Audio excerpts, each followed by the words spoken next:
Welcome to Weird PVD, the podcast. Every week, your host, Sherry Kasperzak, takes you to the odd corners of beautiful Providence, Rhode Island. From big blue bugs to unique art, from weird history to weird food, you'll never look at Rhode Island's creative capital the same again. Tune in every Weird Wednesday. So, riddle me this, PVD weirdos. What do Y2K club beats, Providence, Rhode Island industrial past, and a murder have in common? Well, let me tell you, it's Club Monet. And today we're going to talk about one of Providence's most iconic nightclubs and its tragic fall.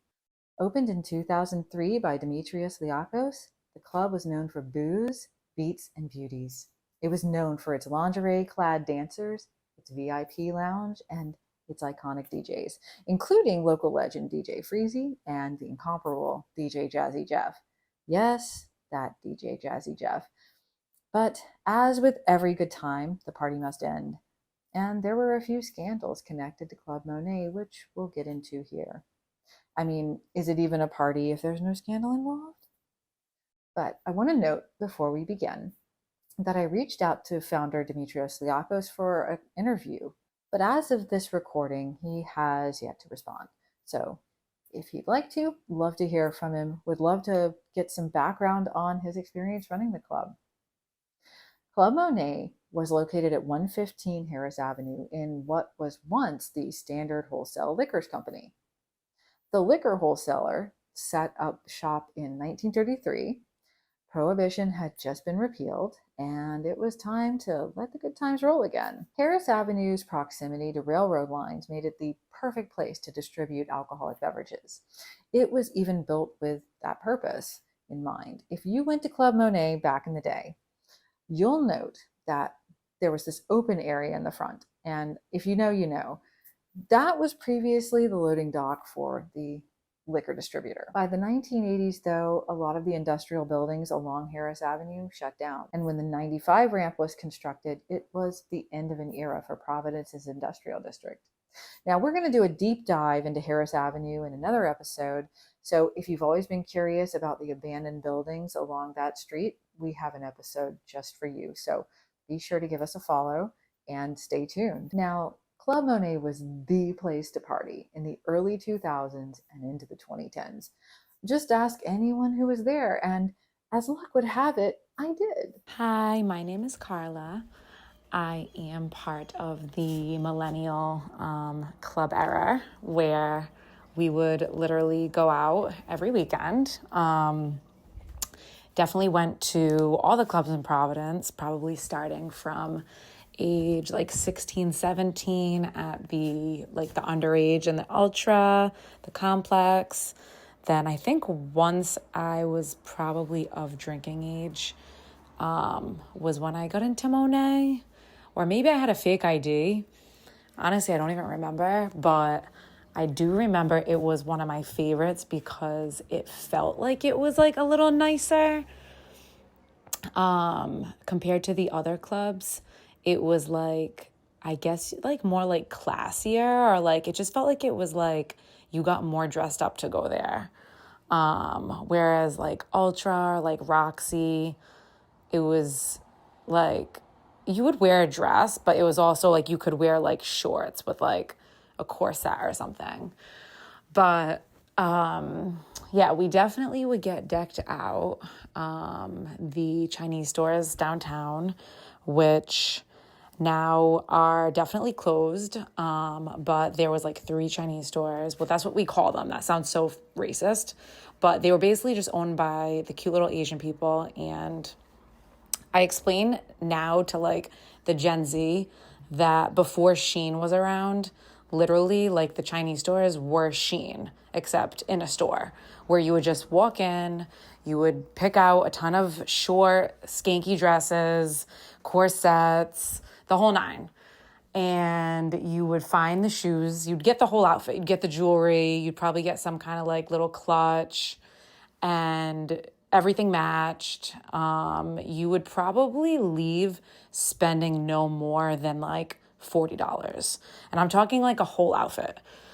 So that was part of the experience. Like the fact that we did that every weekend I don't even know like how we afforded it. I mean, I guess because we weren't buying our own drinks. I mean, there was some kind of pregame happening.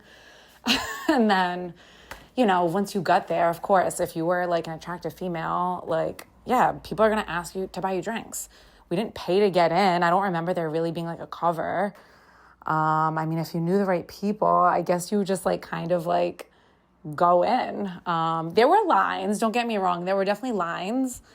But yeah, I don't know. I feel like, yeah, once you were in, it was kind of just like you were there to dance. You know, you see people you know, whatever, say hey. If you got into VIP, which like whatever, was like not really hard to do. You just walk up the steps. Again, I think like being a female, we probably had a lot easier than like the guys. But Monet had the back patio, which I liked. So the back patio was like almost like tiki bar themed. I think there were like palm trees and like, I don't know, like a grass bar overhang or something. I don't remember. This is blurry. This was a long time ago now, but I do remember the back patio was a vibe. And of course, like everybody smoked cigarettes back then. And I was never even a smoker, but if you went to the club and you were like having drinks and you want to be outside, you need fresh air, yeah, most likely you were probably going to hit a cigarette with your friends or like bum a cigarette from someone, just what you did. And yeah, I mean, we were drinking, what were we drinking? Like Red Bull vodka back then, definitely like a no sugar Red Bull with vodka, or maybe like Grey Goose soda. I feel like Ciroc was kind of a big deal at that point in time. There was like a grape Ciroc, maybe even like, I don't want to say Hypnotic, because I think that was a few years before then. We were over like the Hypnotic Alizé phase. But I mean, even like once in a while, I'd go for like a Long Island iced tea. Like, I don't even know. It was just, yeah, it was all kinds of crazy. Yeah, those were probably some of the best days of my life. I feel like the club generation was just such an iconic memory for me and like some of my girlfriends that we just wanted to dance. Like, we literally were not going there with like anything else in mind. We weren't even trying to like meet people. We weren't trying to date. Like, we literally would just look forward to dancing. It was like the endorphins that you get from just going and like moving your body and dancing and just hearing like the best music. You know, the DJ was everything. And yeah, that was totally something of the past that people aren't doing as much anymore. You know, unless you're out in like New York or like, you know, places where like clubs are still very much thriving. You know, Miami, I don't know. It's just not happening here. Definitely not Rhode Island. But yeah, there were many nights of, you know, leaving the club with our shoes off. And that's probably why we all have back problems now. Grateful for those memories. And never got a chance to go to Van Gogh once they changed it. I think I was already over it at that point in time. But yeah, I wouldn't mind if they brought back some like DJs. Doesn't even have to be like a club. But like if Providence had some like swanky kind of like nice places to go to with like DJs or even just more live music. Doesn't have to be like a whole thing, you know, but we'll see. Maybe this will motivate that kind of nightlife to maybe like get better. One thing that Providence doesn't seem to have figured out for some reason is the balance of a nightlife scene. So yeah, we'll see. Hi, my name is Amanda. I used to be a go-go dancer at Monet in the year 2005, 2006, somewhere around there. And I have a really funny story. Well, I have a lot of stories, but we'll just pick one. It was the night of one of the anniversary parties that Monet was having, either like the second year anniversary or maybe 5 years, something like that. But we had permits from the city to stay open later, so we were open till like 4 in the morning that particular night. And us dancers, we would try to coordinate our outfits. You know, back then it was cool to do the Destiny's Child, same but different look, but also incorporate some type of WWE wrestler, you know, strings we tied on our arms or something weird. And there was always fishnets involved as well. So we're upstairs getting ready, and dancers didn't come out till usually like 10, 11, somewhere around there. And so we come out, and there was this, typically you'd only have 2 or 3 dancers a night, but because this was like a special party, I think we had gotten more, so there was like 5 or 6 of us maybe. And there was another girl who danced there, and her and I looked a lot alike. We kind of all looked very similar, because back then everybody just had, you know, a really, really dark fake tan and dark hair.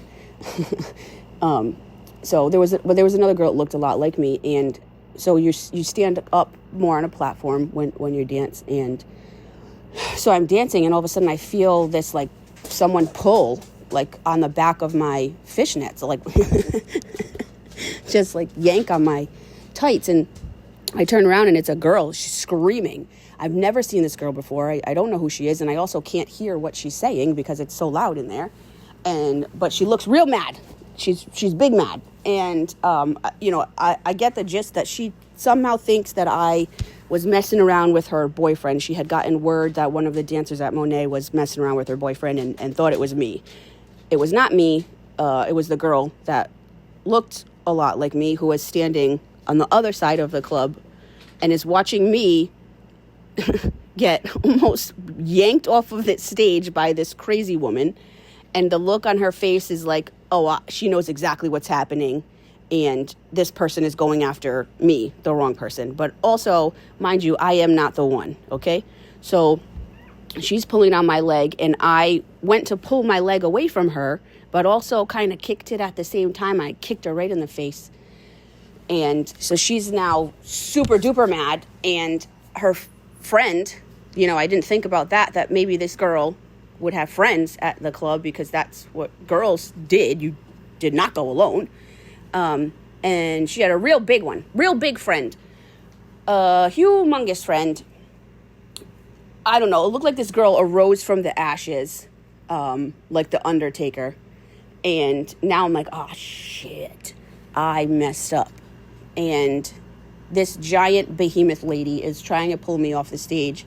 And so I just start running, like, in circles. And like, kind of making fun of her because she was slow. So I'm just kind of running around like, haha, you can't get me. And eventually one of the bouncers had grabbed them and pulled them out and whatnot. But she did rip my fishnets. So had to go upstairs and change and come back down. And as I'm coming back down the stairs, she somehow had weaseled her way back in and now she's chasing me, literally chasing me around the club. So I jump back up on the stage, and this was one of the nights that Paulie D was also DJing.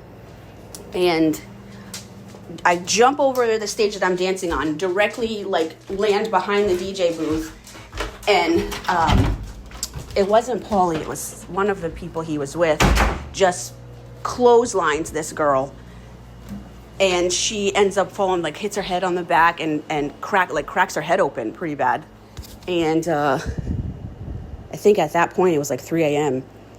And eventually, you know, cops came and they had gotten arrested and stuff like that. But that was also only about the 3rd or 4th time that I had danced at Monet. So my 4th dancing experience was that.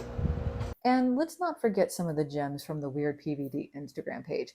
If you're not following us over on Instagram, and that's at weird_PVD, you're going to want to do that.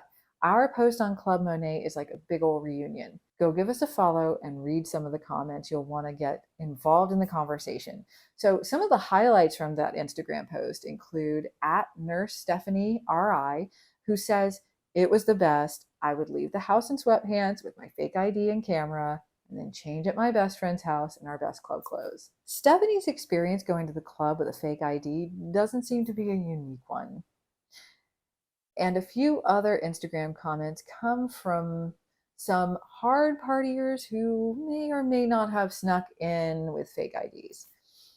Back in May of 2012, the club was hit with a $750 fine for serving alcohol to underage drinkers, something that was discovered in an undercover sting operation, according to an ABC6 report. At its underscore Della Jack says, so many great memories there. I used to get on stage and actually dance. When people danced and didn't stand around and smoking hookah, taking pics on Hot in RI and the guy selling roses. At Shane Lee Alves says, Monet, exclamation point, you had the best time of your life every Thursday with your best friends. Was always clean, didn't allow drama to walk in, staff was always A+, music mix was fantastic, and sound system was great. Many other clubs in Providence just blasted their terrible speakers into oblivion, and you leave like you were Tom Hanks in Saving Private Ryan, hearing just ringing for hours. I think being removed from downtown PVD made this place more of an event to attend in a good way. Garrett from at Born to Be Rad says, Monet was sick, exclamation point.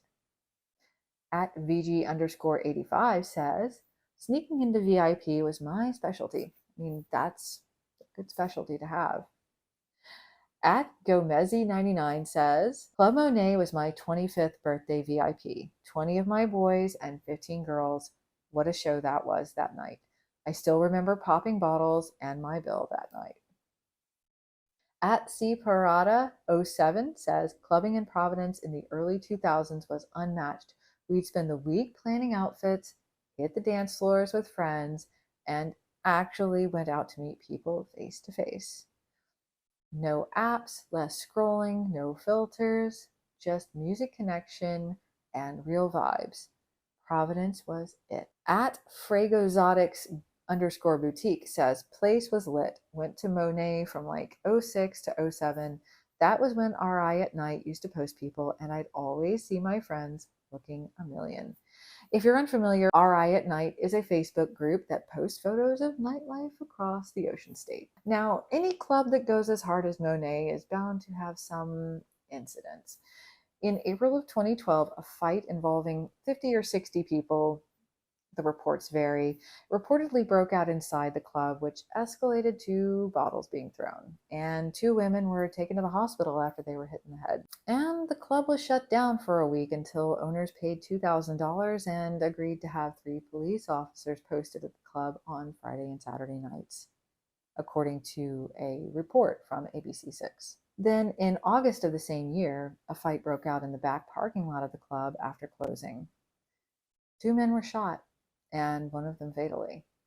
And this violence would eventually be the death knell of Club Monet. According to reports from the Providence Journal, Terrell Barros fatally shot 38-year-old Jamal Cruz of Brockton, Massachusetts. Raheem Henley, also from Brockton, was wounded in the shooting. Barros was sentenced to 2 life sentences plus 30 years for the murder. After the shooting, the Providence Board of Licenses met to revoke Monet's license.